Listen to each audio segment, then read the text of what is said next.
Ouviremos a seguir as palavras do ministro de Estado da Economia, Paulo Guedes. Boa tarde a todos. Presidente, novamente, agradecer ao senhor a confiança. Tem sido decisiva para manter o espírito da equipe, motivada desde o primeiro dia. Atacamos os primeiros grandes objetivos, o desequilíbrio das 3 grandes despesas públicas iniciais, a Previdência primeiro, a fábrica de privilégios, quebramos toda essa trajetória futura de privilégios e, logo depois, desalavancamos os bancos públicos, reduzimos a dívida PIB. No primeiro ano, quando todos achavam que só estabilizaríamos a relação dívida-PIB no 4º ano de governo, no primeiro ano nós botamos a relação dívida-PIB para baixo. A terceira grande fonte de despesas, que eram justamente o crescimento de 50% acima da inflação nos últimos 17 anos do salário do funcionalismo, o senhor teve a coragem de vetar a possibilidade de que o dinheiro que foi dado para estados e municípios sob forma de ajuda no combate à saúde, que isso pudesse ser objeto de uso político e virar aumento de salários para o funcionalismo.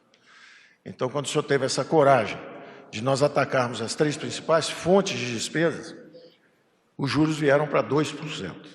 E o Brasil inaugurou uma nova fase que nós estamos tentando agora complementar. Então, nós já estávamos no caminho das reformas, a economia brasileira começando a decolar, como fomos atingidos pelo coronavírus. O coronavírus nos atingiu, imediatamente nós, também com a sua determinação, de que nenhum brasileiro podia ficar para trás, nós íamos salvar vidas e preservar empregos, imediatamente trocamos para uma agenda de reformas, mudamos para medidas emergenciais. E, entre as várias medidas de crédito, diferimento de impostos, antecipação de benefícios, rolagem automática de juros para estados e municípios, programa federal de ajuda, que foi o auxílio emergencial, e também um programa descentralizado de ajuda, que foi o repasse para estados e municípios, sem a possibilidade de que isso fosse convertido em aumento de salários, porque os gastos de saúde são transitórios.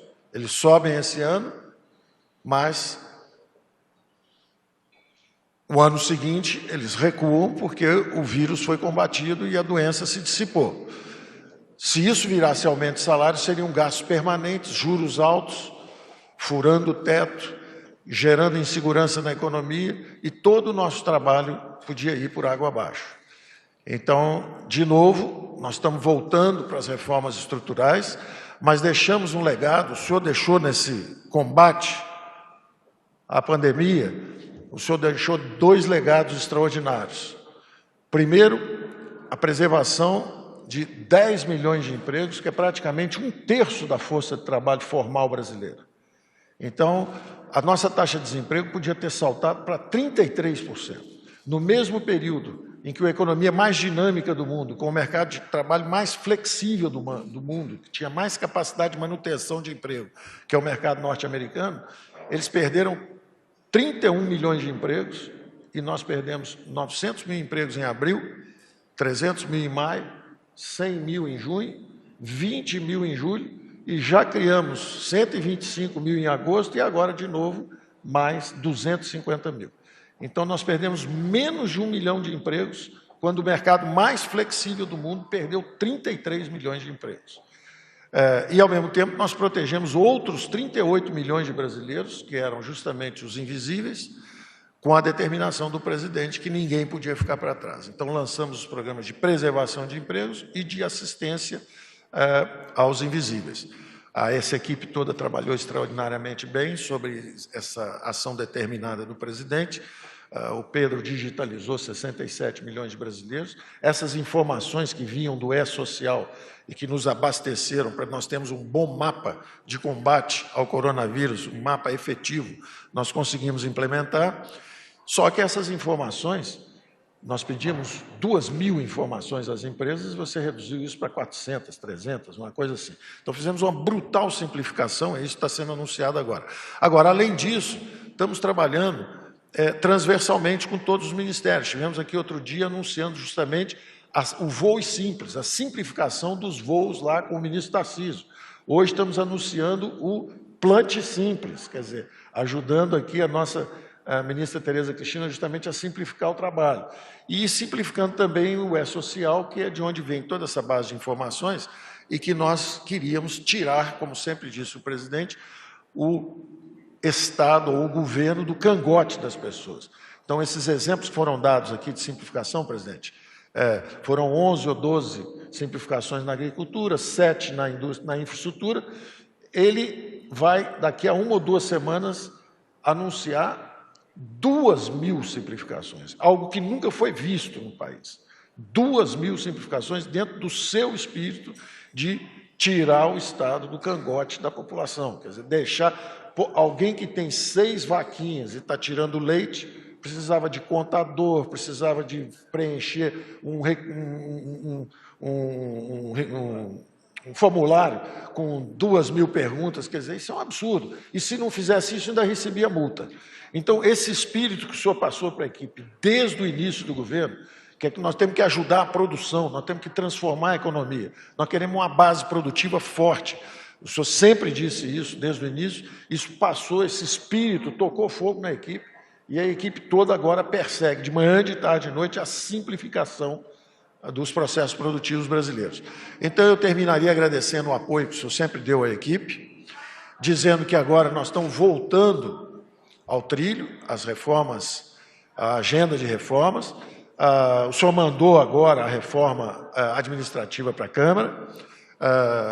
Nós estamos aí nesse período, não vai ser perdido esse período daqui até a eleição também. Há uma agenda que está prosperando lá no Congresso, que o senhor também sempre apoiou. Ontem quase foi aprovado o Banco Central Independente. Isso é uma coisa de 40 anos, é uma meta brasileira de 40 anos.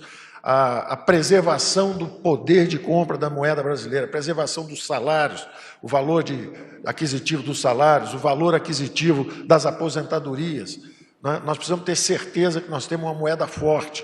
Isso estava quase sendo aprovado ontem à noite, foi remarcado para daqui a 10 dias, mas é algo também que nós estamos há muito tempo procurando e que o Congresso brasileiro, que é reformista, está pronto para avançar com essas reformas.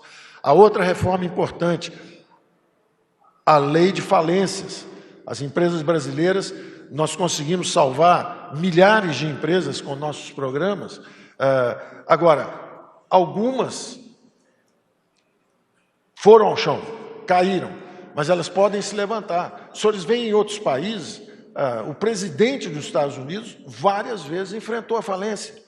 É uma situação de combate, não é porque você foi derrotado uma vez que você não vai se reerguer. Então, as empresas brasileiras têm que ter o direito de tentar, o empresário brasileiro ele tem que ter o direito de tentar, ele assume riscos, ele aluga os espaços, ele paga a luz, paga salário, paga tudo e, de repente, paga os impostos e, de repente, ele caiu. Isso não é um crime. Cair não é um crime. Está gerando emprego, está criando riqueza. Ele tem que se levantar, e a lei de falência é para que ele possa se levantar rapidamente, para erradicar esse desemprego em massa que nós brasileiros estamos enfrentando agora. Então, isso já está lá no Congresso também, está no Senado. Lei de falência, Banco Central Independente, gás natural. Nós estamos melhorando o horizonte de investimentos.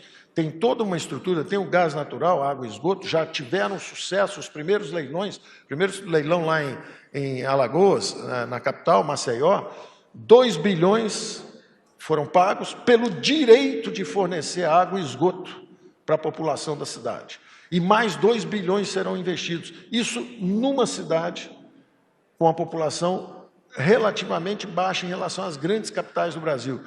O horizonte de investimentos em saneamento pode chegar, dizia hoje o ministro Marinho, 700 bilhões, 800 bilhões, só em saneamento. Agora, vem aí também setor elétrico, cabotagem, petróleo, gás natural. Então, o Brasil, com esse Banco Central Independente, que garante juros baixos pela força da moeda, quer dizer, a moeda brasileira, não vai haver inflação mais, porque temos um Banco Central que vai lutar contra a inflação. Um horizonte de investimentos que nós estamos abrindo agora, justamente desregulamentando todas essas áreas, petróleo, gás natural, saneamento, água, setor elétrico.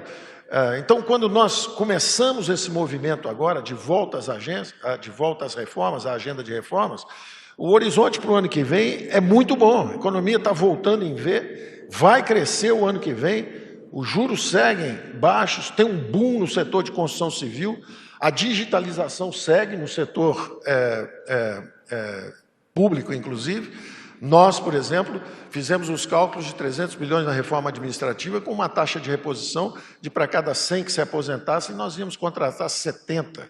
Nós estamos contratando 26, exatamente pela digitalização. Então, a economia deve ser maior ainda. Então, nós estamos com tudo preparado para o Brasil fazer uma retomada do crescimento. Os acordos externos seguem. O presidente hoje cantou o hino umas 2 vezes, né? Agora aqui é a terceira. Ontem cantamos o hino de novo lá, junto com fechando os acordos internacionais. Quer dizer, já fizemos Mercosul, União Europeia, agora próximos com os americanos, já fizemos a área de livre comércio europeu, estamos conversando com o Canadá, com o Japão. Então, nós estamos fazendo nosso dever de casa, fazendo o máximo possível. Eu agradeço a confiança de sempre do presidente, a inspiração do presidente e a equipe. E é isso. Essa solenidade aqui é a simplificação, a desburocratização dentro do espírito que o senhor colocou na equipe, presidente. Obrigado e vamos em frente.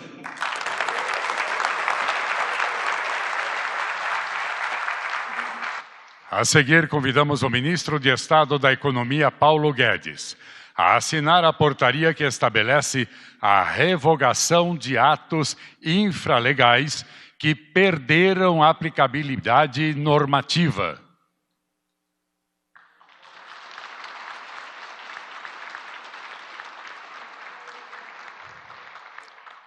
Senhoras e senhores, está encerrada esta cerimônia.